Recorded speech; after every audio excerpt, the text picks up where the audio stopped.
Então, meu nome é Anne Bárbara, eu sou professora do curso há pouco tempo, eu estou no curso vai fazer 2 anos agora, mas eu já sou docente já há uns 15 anos do ensino superior e tenho pesquisado a rede socioassistencial no litoral do Paraná, né? Porque eu trabalhei muitos anos com assistência social. Eu trabalhei pelo menos aí uns 10 anos no exercício profissional, como diretamente com o usuário, e também trabalhei com a criança e o adolescente, com a política da criança e adolescente, tanto nos conselhos municipais, como estadual também do Paraná. Então, eu tenho mais um projeto também de pesquisa, que é o mapeamento da rede de atendimento à criança e adolescente no município de Matinhos. Então, eu tenho esses dois projetos de pesquisa, e que os dois, a interlocução de um com o outro é a rede. Então, trabalho com os equipamentos da rede, os protocolos de rede de encaminhamento, como que se dá hoje o trabalho dos profissionais na rede em si e como ela funciona, né? Eu e a Gisele, a gente tem desenvolvido bastante trabalho junto, inclusive temos um projeto de extensão, nós duas, que trabalha com a prática profissional na rede socioassistencial dos municípios do litoral do Paraná. Então, as duas pesquisas, tanto da questão social como da rede socioassistencial e criança e adolescente, elas estão interligadas, porque elas têm o mesmo fundamento teórico e também o mesmo exercício de prática. Então, aí por isso que a gente tem desenvolvido os trabalhos juntos. Mas a minha experiência é nessas duas áreas, e já desde a graduação, eu já estudo redes e atendimento e orçamento público, e também participação social, controle social, devido à minha vivência nos conselhos e o exercício profissional, né, no dia a dia do assistente social. Então, e também, né, complementando, né, o que a professora Gisele trouxe, não sei se eu consigo aqui compartilhar também um arquivo, e eu vou mais falando, assim, sobre ele, e também vou explicando sobre como que a gente chegou a essa pesquisa também, né. Então, essa pesquisa, ela também se inicia quando eu participei de uma reunião com a rede de proteção, não, uma reunião com os promotores da região, aonde, e também os assistentes sociais, aonde diziam que estavam buscando alternativas para o atendimento das ações que estavam sendo desenvolvidas por causa da pandemia. Só que aí as profissionais, elas vieram trazendo a seguinte preocupação, né? Olha, nós estamos aí com 2 semanas de paralisação das atividades do comércio fechado, e houve um aumento muito grande nos atendimentos em relação à pobreza. Nós tivemos que atender muito mais do que atendíamos antes. E aí foi uma questão colocada por todas as prefeituras aqui do litoral, né? A profissional dizia que ela tinha, como que ela tinha no dia, por exemplo, em média de 20 cestas básicas para fazer a destinação, ela passava a ter 40, assim, aumentava muito, diante principalmente no começo da pandemia. E aí eu fiquei em dúvida, pensando, mas aumentou quanto, né? Aumentou, qual é o percentual de aumento? Aí foi buscar o índice de aumento, que principalmente os organismos internacionais têm tratado, e de que forma eles têm pensado sobre isso, as contas que têm feito, né, considerando esse aumento. Então, é por isso que... E aí, para pensar as ações, porque um dos pressupostos para que você pense as ações para o atendimento à população empobrecida é o planejamento, né? Você tem que planejar a curto, médio e longo prazo. E essa situação do Covid-19 pegou todo mundo de surpresa, não tinha um planejamento prévio, não é? E aí os municípios aí tiveram que se adequar, né, rapidamente a esse novo cenário. Esse quadro que eu estou projetando aqui, ele é do IPARDES e do IBGE, IPARDES e IBGE, que traz um pouco do que são os municípios aqui do litoral, né? Para quem não é aqui do litoral, né? Para conhecer um pouquinho como que isso se dá. E assim, esse dado é a partir do censo 2010, que é o que tem desse processo, principalmente do número de países, do número de municípios que estão empobrecidos. Vejam que mais de 40% ainda se concentra em Guaraxaba, né, como o município mais pobre da região aqui, né, com o maior número de famílias, como inclusive mostrou o dado, né, o dado que a Gisele mostrou primeiro, que é do Ministério Público, e é atualizado anualmente, já mostrou que esse número é concentrado em Guaraxaba. Inclusive, Guaraxaba, né, com o aumento da pobreza, né, e principalmente com a falta de trabalho, né, e aí o CEPAL também já indica que, já no começo da pandemia, ele já esperava um aumento de 5% no desemprego nos países da América Latina e do Caribe. Então, vejam, com esse aumento, atingiu muito a nossa região. E aí está aí o relato dos profissionais que estão à frente, né, para principalmente o aumento das demandas que vieram para os serviços. Hoje, as prefeituras aqui do litoral, elas têm atendido, assim, um número estarrecedor de pessoas, né? Todo mundo está abarrotado de trabalho, porque justamente por causa do aumento.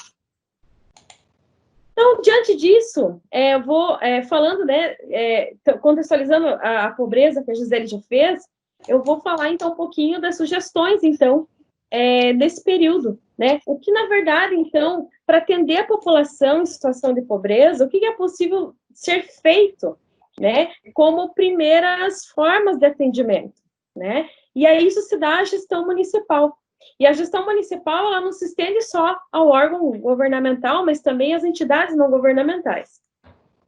Então, a primeira situação, assim, que nós já podemos, assim, começar a pensar é prever, né? Prever as ações, a gente teve pouco tempo para ver isso, os recursos humanos, os novos equipamentos que tiveram que ser instalados, né? E os recursos para a política de assistência social. Em muitos municípios, tinha um recurso para a política da assistência, mas ele precisou ser ampliado.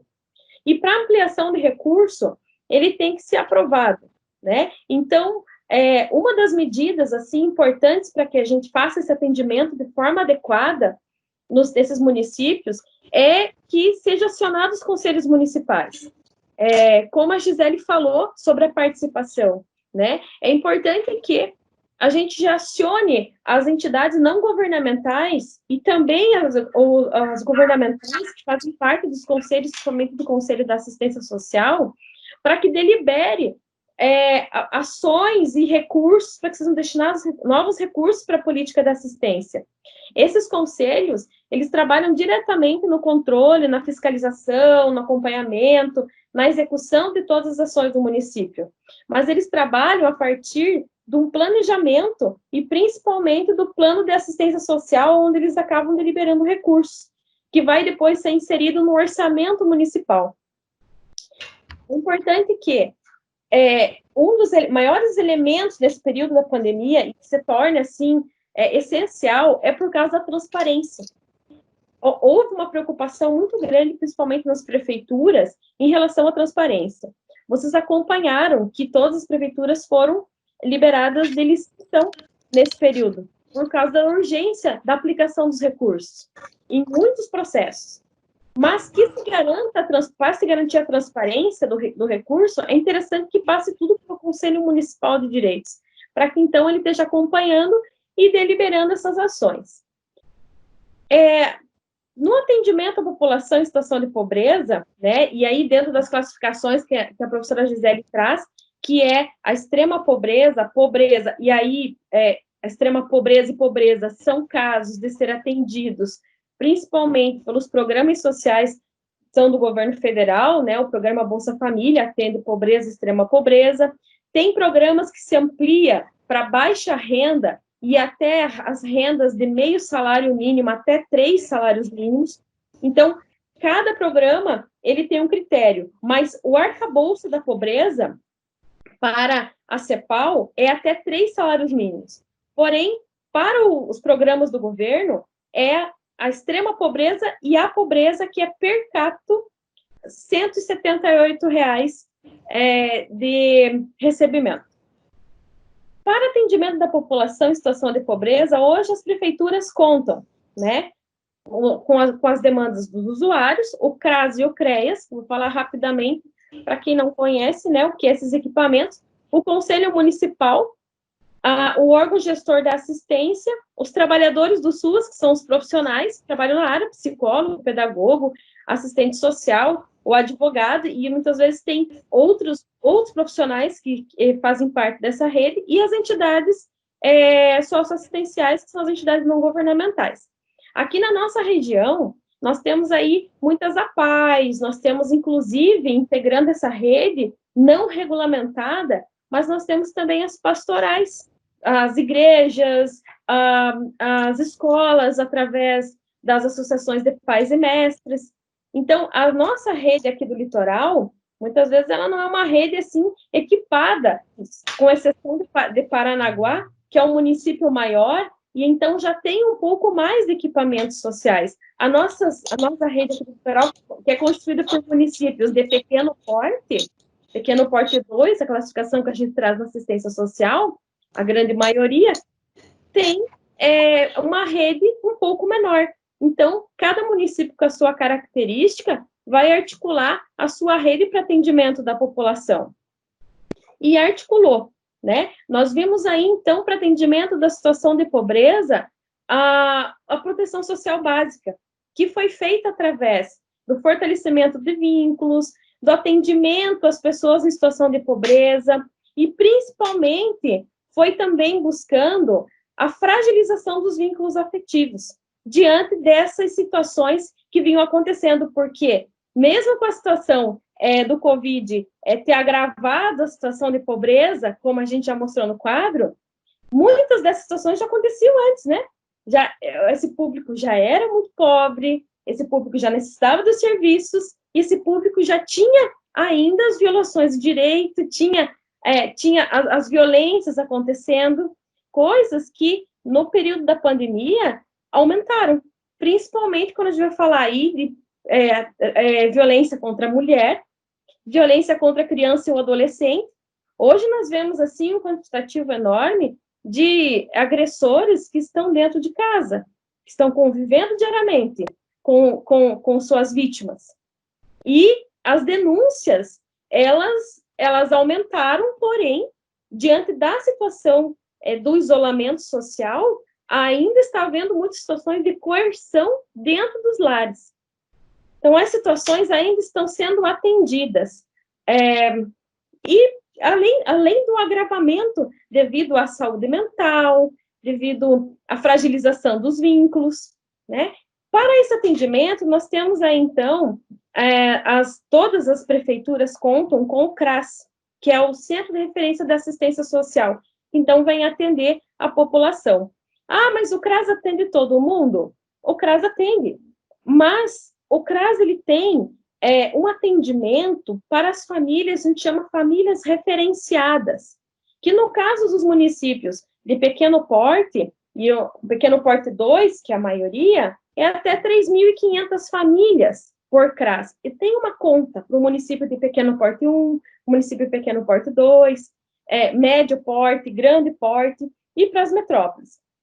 Mas, nesse caso aqui, os municípios menores, que a maioria do litoral, uma média de 3.500 famílias por CRAS. E o CRAS, ele faz todo o atendimento da rede, né? Quando a gente vai falar, assim, de atendimento dessa rede, o que a gente está falando de rede é o quê, né?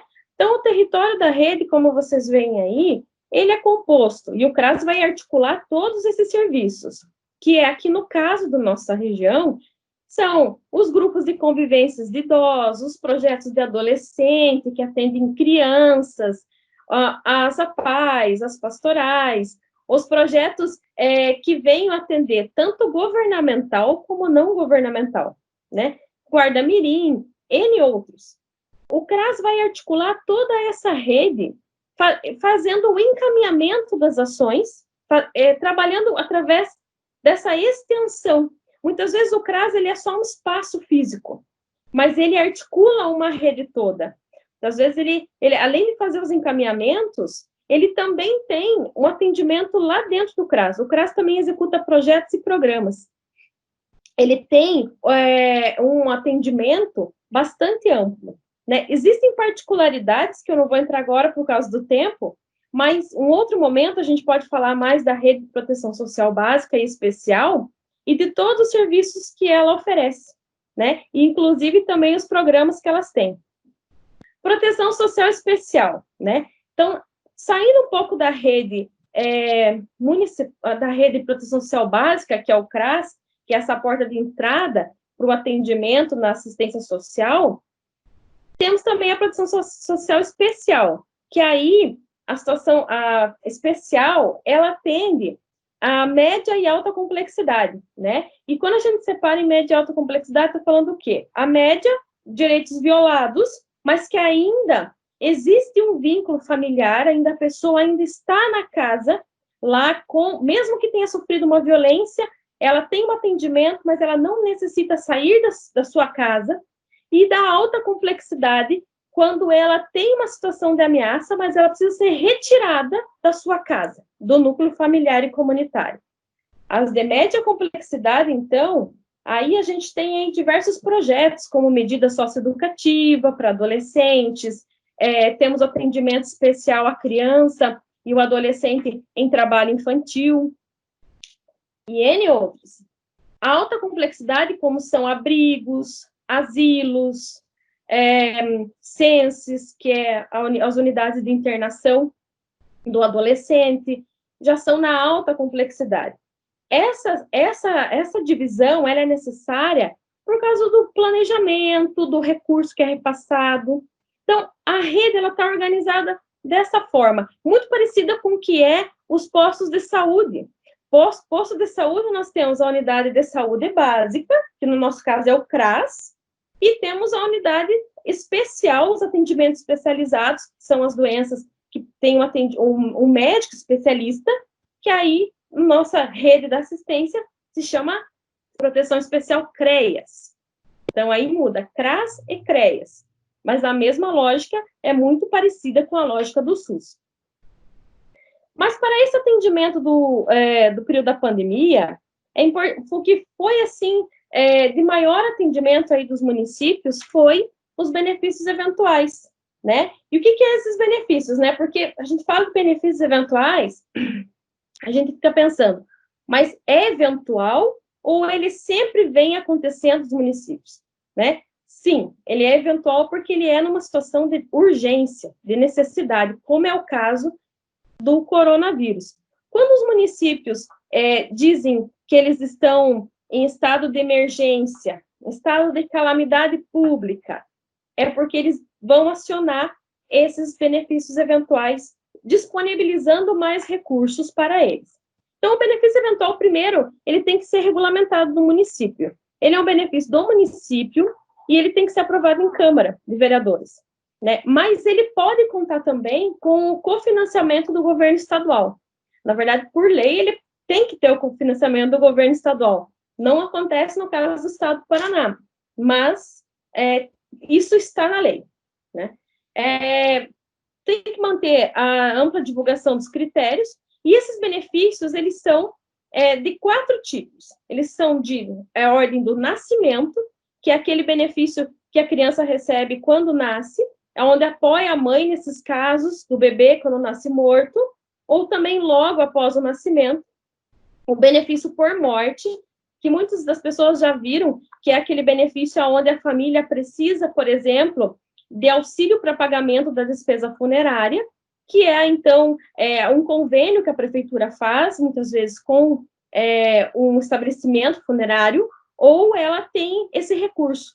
Então, cada município organiza da sua forma, mas ele disponibiliza desde o velório, o sepultamento. e outras situações. Vulnerabilidade temporária, que é no caso das situações de risco, né? Quando, por exemplo, a pessoa já precisa de um atendimento, de um atendimento mais no sentido da alimentação, e aqui na vulnerabilidade temporária entra as cestas básicas que os municípios oferecem, né? O município, ele não oferece muitas vezes a cesta básica para a mesma pessoa todo mês, a não ser que ela não saia da situação de pobreza, como é o caso desse período do Covid-19, que muitas pessoas perderam emprego, muitos comércios fecharam, então muitos têm dependido mais ainda das cestas básicas, e acabam dependendo mês a mês. Esse período que estamos vivendo, todas as famílias têm retornado, e às vezes mais de 1, 2 vezes ao mês, solicitando alimentação.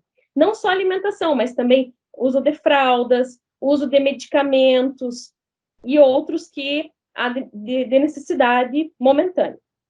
E calamidade pública, que é para a sobrevivência das famílias, que tem que se reconstruir de alguma forma, né? No caso das doenças, né? E por isso que aí os municípios falaram que estão em situação de calamidade pública, porque aí é uma situação emergencial que o município vai disponibilizar recursos. Um exemplo aqui que eu vou dar agora é principalmente como aconteceu com os moradores de rua nos municípios. Vocês observaram que muitos moradores de rua foram para espaços, abrigos, foram feitos abrigos municipais, foi utilizados aqui no município de Matinhos, por exemplo, um ginásio, né? E muitos municípios fizeram igual, colocando um ginásio e abrigando temporariamente para que eles também pudessem ter o seu direito respeitado ao isolamento, né? Quando vai falar de calamidade pública, então nós temos aí 3 seguranças que têm que ser respeitadas, que é a segurança de sobrevivência, né? Que nesse exemplo dos moradores de rua é uma situação onde eles sofrem riscos circunstanciais, né? A segurança de acolhida, onde eles vão ter um espaço provisório, né? Cuidados pessoais, de alimentação, dispor de condições para acessar outras alternativas de acolhimento.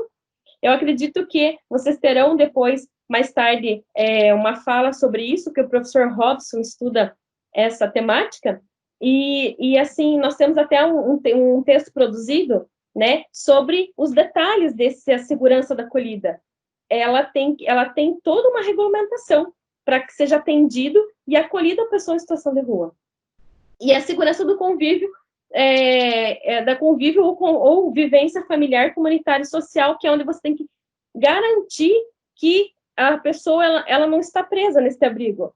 Ela tem todo um convívio familiar, um convívio comunitário, de moradia, e entre outras situações. Então, essas 3 seguranças, elas são afiançadas quando se tem uma calamidade pública. Ela tem toda uma legislação que já trata sobre ela e dos procedimentos que devem ser seguidos. Nesse momento, então, da pandemia também, é interessante que quando a gente vai atender a população em situação de pobreza, a gente também mantém o cadastro atualizado dessa população, né?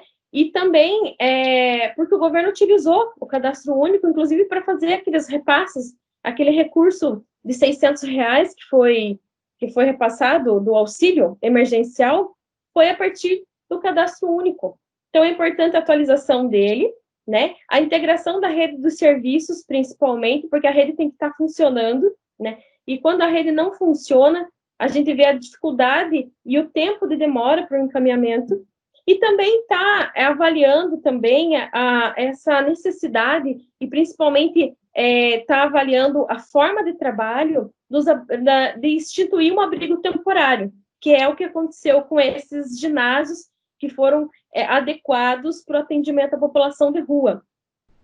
Também isso foi uma requisição até do próprio Ministério Público, né, que vem trazendo essa necessidade por causa do direito respeitado, inclusive direitos humanos. Se não for atendido na regulamentação adequada, fere-se os direitos humanos também. Então, tem toda uma legislação, e assim segue para criança e adolescente, para pessoa idosa, e também as outras formas também de se atender com o aluguel social e também o acolhimento de residências, como a gente fala de famílias acolhedoras também, que também é um programa do governo do estado, e os municípios têm aderido, principalmente aqui no litoral, né? Também tem as questões da gente pensar nesse período da pandemia, o procedimento para o subsídio de custos com sepultamento, e também a lógica dos sepultamentos. Porque, com o aumento, principalmente das mortes, não aconteceu aqui na nossa região, mas já aconteceu em outras regiões, né? Tem uma sequência de protocolos para serem seguidos para esse sepultamento, né? E também o atendimento das crianças e adolescentes, das famílias que estão internadas por causa do Covid. São internadas para atendimento. Tem pessoas que podem ter sido contaminadas, que é uma mãe solteira, pode ser uma avó que cuida de uma criança. Aonde fica essa criança? Aonde fica esse adolescente? Né? Para onde que vai o idoso que aquela pessoa que foi contaminada teve que ser internada? Então, esses são assuntos que a assistência social vai ter um procedimento de encaminhamento e atendimento nesse momento. Também é importante garantir o atendimento psicossocial para crianças e adolescentes, né? E a população idosa também, as pessoas com deficiência, né? Até por causa das perdas dos familiares, né? São situações que muitas vezes a gente está distante, né? Às vezes não aconteceu com o seu familiar, mas muitas famílias estão sofrendo.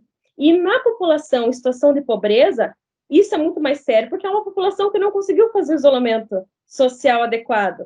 População que está na rua, que tá muitas vezes até nos sinaleiros ainda, solicitando comida. É uma população que não fez o isolamento. Ou o trabalhador, que está aí em condição de trabalho bastante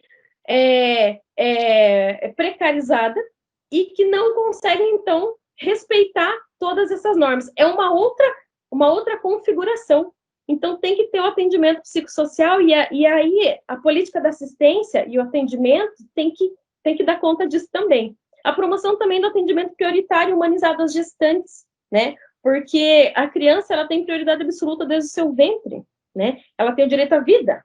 Então, é interessante que, mesmo com os hospitais cheios de pessoas que estão contaminadas com o Covid, se tem aí, então, um atendimento pré-natal, né? O atendimento também, inclusive, com medicamentos, né? E que não deixem essa gestante o risco de ser contaminada. E também a população de rua, como eu já falei, né? Buscar a oferta dos alojamentos, as provisões, os materiais e as necessidades detectadas de acordo com a realidade de cada município. Então, a atuação da política da assistência social nesse período, ela se inicia primeiro pelo cadastro das famílias. É importante que todo mundo já tenha esse cadastro feito, mas se não tiver, se inicie, então, pelo cadastro dessas famílias que são pacientes do Covid, né? Como a gente viu aí em várias outras reportagens, né? Nós aqui andamos no Brasil quase que com uma vela acesa, e às vezes nem essa vela, nós estamos tratando os pacientes que já estão contaminados. Então, é importante que se inicie primeiro pelo cadastro dessas famílias, porque na falta do membro que é responsável pelo provimento das necessidades básicas de alimentação, da sobrevivência da família, aí esse atendimento tem que ser feito prioritariamente, porque a família pode ter somente uma pessoa que responde por ela, ter crianças, adolescentes e idosos. O cadastro também deve ter informações sobre essa família, os grupos mais vulneráveis, quem necessita de apoio material, psicossocial, para que isso possa ser encaminhado os benefícios e os serviços. Também é importante, assim, pensar que, né, quando a gente vai tratar dos benefícios eventuais, que foram os que mais foram utilizados agora no período da pandemia, aqui no nosso litoral, é importante a gente também pensar que esses benefícios são cofinanciados, né? O município não está sozinho nesse custo, ainda mais quando é decretado período de calamidade pública, situação de risco. Então, quando é feito isso, o governo estadual ele tem uma verba de repasse.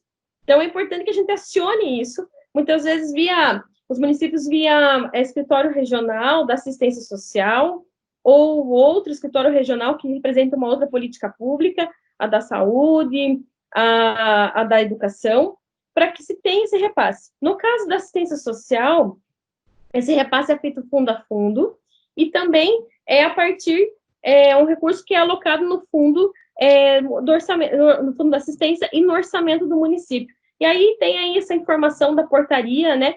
Quem quiser aí procurar e tirar maiores informações, principalmente para poder ampliar o recurso no município, visto o aumento da pobreza nesse momento, principalmente no período de pandemia, como a Gisele já mostrou, que partiu da nossa pesquisa, né?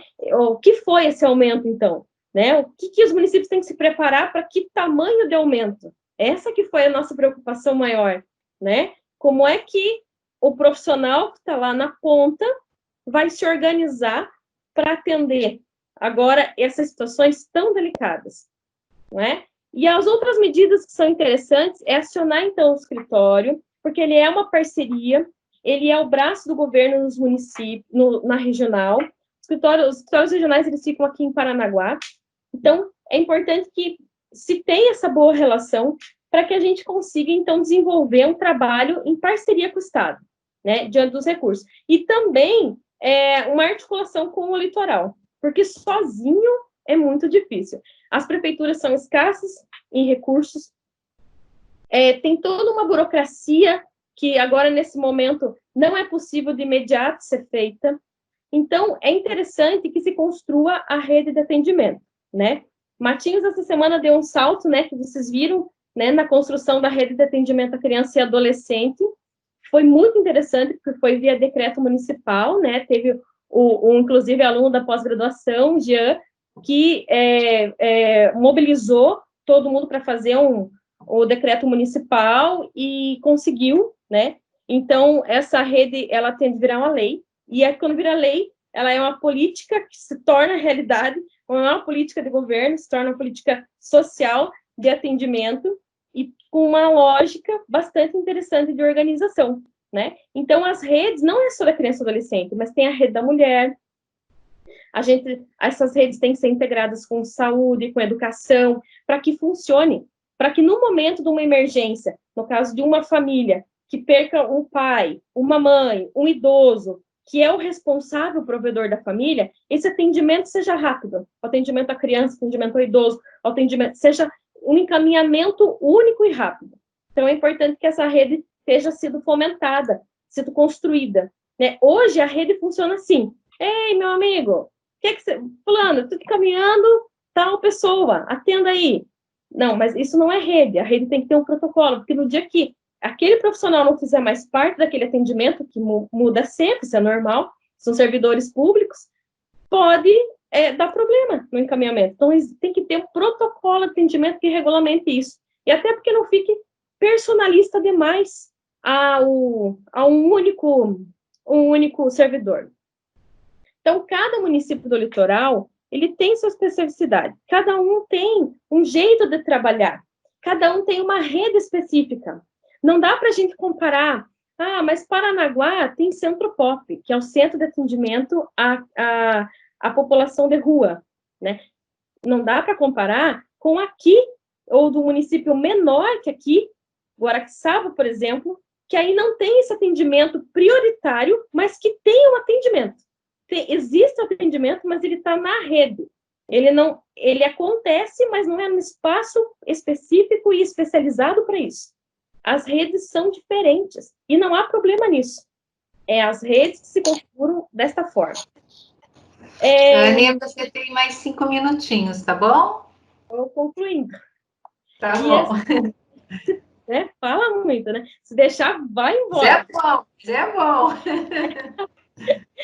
Então, é importante, então, que a gente, pensando nessa lógica, né, que cada município tem sua organização, a gente também consiga articular nas próprias redes. E quando a gente fala da rede para atendimento à população em situação de pobreza, né, nós estamos falando aí, então, da rede, inclusive da rede local, daquela rede do bairro, que é a escola, que é também a associação de moradores, que é o CEMEI, que é aquela pessoa que é articuladora da comunidade, que são os projetos da universidade, que hoje tem uma inserção bastante grande aqui no litoral.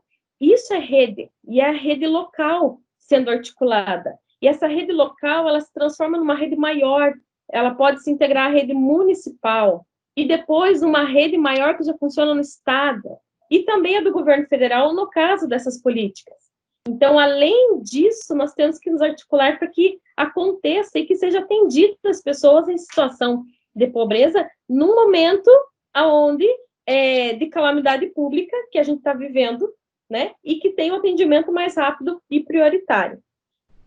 Eu tenho algumas indicações aqui de leitura que eu posso depois disponibilizar para vocês, que são dos benefícios, que são do Tribunal de Contas, do Cadastro Único, que são essas informações que hoje está circulando em várias redes sociais, principalmente para que a gente consiga acessar direitos. E acesso aos direitos, ela se dá também a partir da informação, porque a gente tem que passar a informação. Então, é importante que a gente também tenha, saiba quais são os critérios de acesso, para que quanto mais pessoas tiverem essa informação e repassarem, muito, muito mais podem acessar os seus direitos. É isso aí, terminei.